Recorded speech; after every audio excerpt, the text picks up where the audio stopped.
El Instituto Panameño de Terapia Cognitiva Conductual y la Asociación Panameña de Psicólogos, ante la información distorsionada con que se ha tratado de promover el artículo 17 de la propuesta de ley 314, mediante la cual se pretende restringir la práctica de la psicología en Panamá, ha convocado el siguiente foro internacional donde 6 eminentes psicólogos de diferentes partes del mundo aclaran sobre esta temática.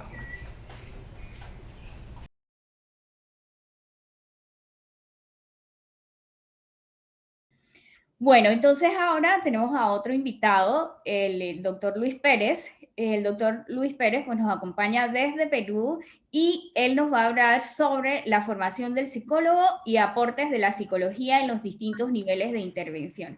Muchas gracias, doctor. Bienvenido a este espacio, doctor Luis. Bueno, muchísimas gracias por la invitación y de estar participando con tan connotados expositores. Al respecto, yo quiero igualmente hacer algunos planteamientos tal como lo han venido haciendo los que me han estado antecediendo en cuanto a la experiencia personal. Yo soy un psicólogo que inicialmente estuvo en hospitales, trabajé en hospitales, trabajé en un departamento que acá en el Perú se logró realizar en un hospital en aquel tiempo con ese nombre, Hospital de Salud Mental, en el departamento de análisis y modificación del comportamiento. Y ahí tuve la oportunidad precisamente de conocer lo que es el enfoque cognitivo comportamental. Prácticamente, diríamos, formo parte de la evolución del enfoque cognitivo comportamental acá en el Perú. Diríamos que puedo definirme como partícipe de una segunda o una tercera grupo de personas que empezaron a mirar el campo de la psicoterapia desde el enfoque cognitivo comportamental.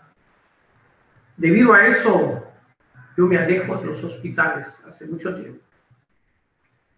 Me retiro de los hospitales en el año 92, me da la impresión, y decido hacer una práctica privada, fundamentalmente.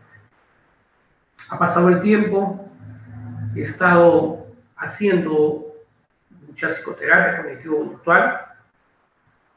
Es un honor para mí compartir o ser parte del Comité Mundial o Comité de la Confederación Mundial en Terapias Cognitivas y Conductuales, conjuntamente con el doctor Quidopso acá presente.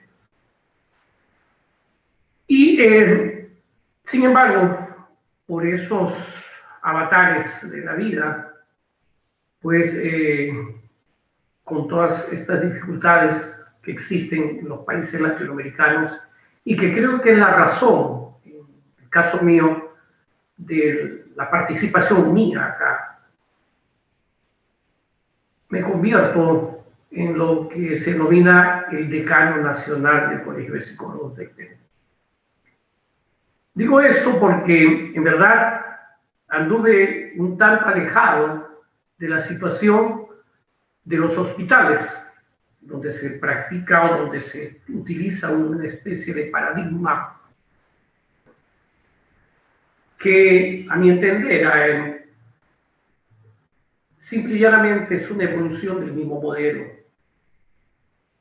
Y cuando llego, de pronto me encuentro, para el año 2019, que es cuando asumo este cargo, me encuentro con la situación esta que el Parlamento de mi país, justo a los 2 meses que yo estaba, había ya aprobado una ley de salud mental. No quiero hablar con el hígado, no es la situación, porque en verdad esto a mí me ha permitido pensar y analizar respecto justamente a este concepto. Porque como ustedes entenderán, los que andamos en el enfoque cognitivo-conductual, tenemos un tanto más una visión menos adscrita a la utilización del término mental. Sin embargo, lo cierto es que se aprobó esta ley y voy a manifestar la experiencia peruana porque lo que yo he venido escuchando con los que me han antecedido es escuchar la situación de los psicólogos, el papel que están cumpliendo de una u otra forma en los distintos países en la visión que han tenido cada uno de los que han expuesto. Pero que creo que en cierto sentido he escuchado y es mucho más ventajosa que lo que pasa en el Perú. Es más, a partir de esto nos enteramos que en la Argentina, por ejemplo, está el doctor Héctor Fernández Álvarez, pero que el asunto del diagnóstico, por ejemplo, es una cuestión que no se hacen problemas ni psicólogos ni psiquiatras, y tengo entendido, tengo la ley, aunque ellos se dividen por sectores, donde el diagnóstico es una cosa compartida, pero aquí en Perú, la ley de salud mental, una ley eminentemente psiquiátrica. Y sobre todo, y cuando digo esto, por favor, no quiero que se me tome como que yo tengo necesariamente tirria a los psiquiatras, en absoluto no. Mi experiencia de pasar en hospital ha hecho que tenga muchos amigos psiquiatras. El asunto más bien va por qué pasó con nuestros colegas que permitieron que se diera una ley de salud mental como la que se dio o como la que tenemos al momento. Donde, reitero, no se contempla al psicólogo en ninguna de sus funciones. Y cuando digo acá en ninguna de sus funciones, estoy haciendo referencia a las funciones relacionadas con la ley del ejercicio profesional del psicólogo, donde claramente en esa ley del ejercicio profesional del psicólogo indica que el psicólogo es el profesional de la salud mental, indica eso, ¿no? Perdón, el profesional de la conducta humana que hace labores de promoción, prevención, diagnóstico, intervención y rehabilitación en salud mental. Eso dice la ley. Sin embargo, en la ley de salud mental no contempla en absoluto ninguno de estos aspectos, ni el diagnóstico, ni la intervención, ni nada. Y de pronto empezó una lucha. ¿Por qué no el psicólogo no puede diagnosticar? Y ellos fijados en el diagnóstico. Cuando nosotros llegamos, nosotros observamos que realmente esta ley no solamente tenía que ver con el asunto del diagnóstico, sino que había prácticamente anulado al psicólogo en todas sus funciones. En base a ello, precisamente algo que permitió esto es empezar lo primero que nos llevó a hacer un análisis de por qué pasó o pasa esto en el Perú, qué pasó con los psicólogos clínicos de hospitales, qué es lo que ha pasado, por qué han permitido, si son, diríamos, tantos. Es más, en nuestro país, por favor, no estoy hablando en contra de los psiquiatras, que no se tomen así, sino la situación del psicólogo, porque creo que este foro es tiene que ver el papel del psicólogo en la salud mental. Entonces, analizamos y vimos que decíamos que lo que pasó, que lo que aconteció, si acá en este país al momento no pasamos de 1000 psiquiatras, cuando en realidad como psicólogos Les comento, ya hemos sobrepasado los 40,000 psicólogos, dentro de los cuales hay, al parecer, no tenemos datos exactos, una cantidad importante de psicólogos que de alguna forma se dedican al campo de la clínica. Hay una buena cantidad de psicólogos que están metidos en hospitales y en todo el estamento del gobierno del Estado, ¿no?, que suman aproximadamente 4,000 psicólogos en campos hospitalarios. De esos 1,000 psiquiatras, obviamente estamos hablando del gran grueso, pero creo que en el campo deben estar unos 400, más no 500 psiquiatras. Y sin embargo, había salido una ley de salud mental. La pregunta es, ¿por qué? Definitivamente, empezamos a considerar que nosotros, que esto tiene que ver con asuntos de poder. Por favor, reitero yo que mi manifestación no tiene que ver nada, ninguna tirria, no hay. El análisis tiene que ser frío, racional, conceptual, para entender el por qué eso pasa. Y una de las primeras cosas que precisamente nos llamó la atención, o a mí particularmente me llamó la atención, es que definitivamente los psicólogos como que no tenemos claro nuestras concepciones epistemológicas. Y ello me llevó a hacer algunas revisiones, y perdonen que hable de mi persona, pero la verdad de las cosas es que soy un implicado en esto, y en el cargo que tengo, estoy implicado en tratar de sacar adelante esta situación tan desventajosa, diríamos, de lo que pasa. Yo estoy escuchando hablar a los que me antecedieron, y efectivamente ese es el claro status quo de lo que está pasando con la psicología y cómo está avanzando y qué cosa está haciendo la psicología. Y de hecho es muy valioso ver cómo va avanzando la psicología. Sin embargo, lo que es muy cierto es que eso es posible en algunos países, como han pasado, pero en otros no. Entiendo que ha habido una problemática en Panamá, no sé cómo está la situación. Pero lo cierto es que empezamos nosotros a considerar que esto tiene que ver con un asunto epistémico. Yo quiero mencionarles algo que me parece que es muy básico para todos, pero que creo que merece importancia resaltar. Cuando surge la psicología como tal, vale decir, todos sabemos acá que el término psicología deviene de dos vocablos, psique y logos, creo que eso es lo que dice. Pero creo, da la impresión, porque es un poco la experiencia en Perú, que a los psicólogos nos han hecho creer que la psicología principalmente es el tratado del alma. Lo que es cierto es que en verdad el término psique tiene dos acepciones, y eso ustedes lo saben, y creo que de eso deviene.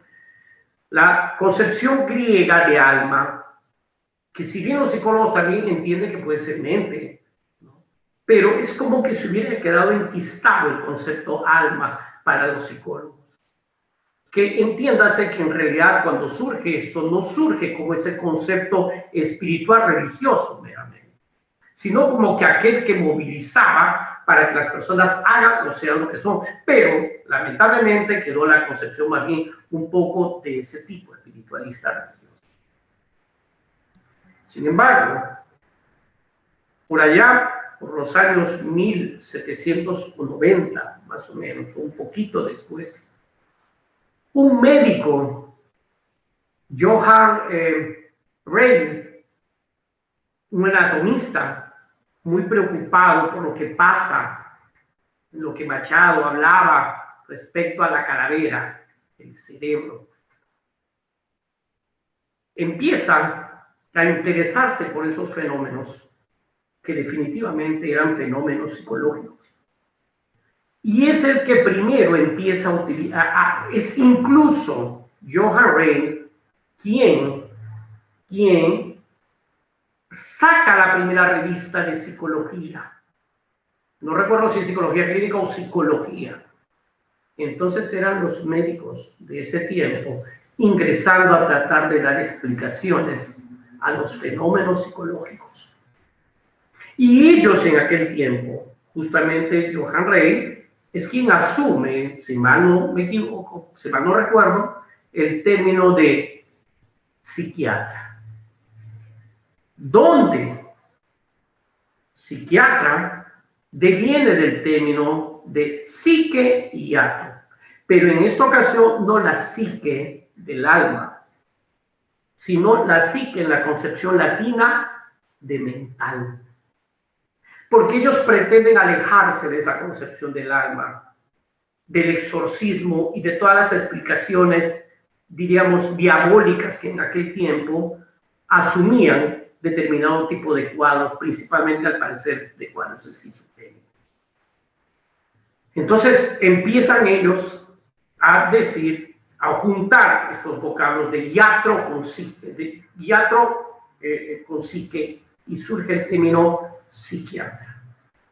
De tal manera que habría que entender que serían los médicos de la mente o los médicos del alma, o de qué. Y la verdad es que de ese momento el concepto mente empieza a figurar y empieza a tomar explicaciones de tipo fundamentalmente biológicas. Y esa ha sido la evolución por el tiempo. Sin embargo, cuando los psicólogos empezamos a trabajar esto de la ley de salud mental, debemos igualmente de empezar a entender que en realidad ese es un concepto, si bien deviene del paradigma médico, ha sido una discusión de que si realmente es un término que deberíamos de seguir usando. Definitivamente, quien dicta las políticas de salud en el mundo, y dentro de ello las políticas de salud mental, pues siempre ha sido indudablemente un grupo de médicos, si bien participan otros, y ahora los psicólogos como que han ingresado de manera fuerte. Es más, para la ICD-11 la participación importante del psicólogo es más, en estos momentos quien lidera esto es precisamente un psicólogo, ¿no? Un psicólogo, porque es el avance de los psicólogos dentro de este campo que a mi entender siempre le perteneció. En otros términos, lo que estoy pretendiendo decir, y esto entiendo que puede romper determinadas ideas, pero está para discutirse, es que los psiquiatras siempre hicieron psicología. Donde en aquel tiempo no existían los psicólogos, porque como todos ustedes deben saber, los psicólogos, la psicología empieza a aparecer un poco más claramente, más bien casi 80 o 90 años después que aparece la psiquiatría, pero como psicología, por allá por el año 1890, y creo que por ahí mismo Whitmer en Pensilvania, me parece, que utiliza el término psicología clínica por una vez, y genera una clínica de psicología clínica, pero que después cierra. Y han visto ustedes las dificultades que han tenido en la evolución los psicólogos para ingresar al campo de la psicología clínica, que es una de las razones por las cuales, por ejemplo, anduvieron en el campo de pretender explicar la inteligencia y empezar a surgir la psicometría. Bien decía el doctor Fernández Álvarez, como siendo psicoterapeuta, uno empieza a alejarse de la psicometría. En mi caso, igualmente hace mucho tiempo que estoy alejado, pero los psicólogos entraron en eso y ahí se han quedado hasta el día de hoy sin que eso implique que no sea importante. Y empezaron a hacer un paralelismo incluso conjuntamente con ese paradigma médico que si bien han contribuido en las DSMs, los psicólogos, pero principalmente ha sido un traslapamiento del modelo médico físico de las enfermedades, por eso el término síntomas y signos y síndromes, que pasan a ser extendidos en la utilización de las clasificaciones psiquiátricas. Esa es una verdad, y que definitivamente, si digo clasificaciones psiquiátricas, no es que eso sea de los psiquiatras, porque el campo de estudio, el objeto de estudio es lo que pertenece y tiene correspondencia con una ciencia. Usted dígame, yo puedo parar en el momento que usted me diga. Entonces, tiene correspondencia con eso, ¿verdad? Entonces, ¿qué es lo que ha pasado? Si ustedes analizan cualquier trastorno que después primero fue enfermedad mental, después viendo que no ubica ningún paradigma médico, lo cambiaron a trastorno mental. Y ahora se juega con el término de salud mental. Entonces, vean ustedes cualquier trastorno que nosotros denominamos trastornos psicológicos y trastornos psiquiátricos, dependiendo del componente que pueda tenerse, si depende mucho más de factores más ligados al tipo de aprendizaje o más bien de condiciones biológicas. Si vemos, lo que vamos a observar son una recatafila de modalidades psicológicas, cognitivas, emocionales, psicofisiológicas, etc. Pero finalmente, si todos empezamos a pensar qué es mente, claro, la OMS hace esa definición, pero definitivamente para todos nosotros está muy claro que mente es cognitivo. Entonces, ¿con qué término nos quedamos? ¿Con cognitivo o con mente? Y ustedes saben que algo importante en la ciencia es lo unívoco del término. Entonces, eso resulta importante entender y con esto termino. Gracias. Muchísimas gracias, doctor Luis. También quiero agradecer al doctor Luis todo el acompañamiento que nos ha ofrecido en todo este tiempo y todas las consultas que también ha respondido de nuestra parte. Igualmente que los otros expositores, quienes se han reunido con nosotros en diversas ocasiones para poder ofrecernos esta orientación y acompañamiento. Muchísimas gracias, doctor Luis.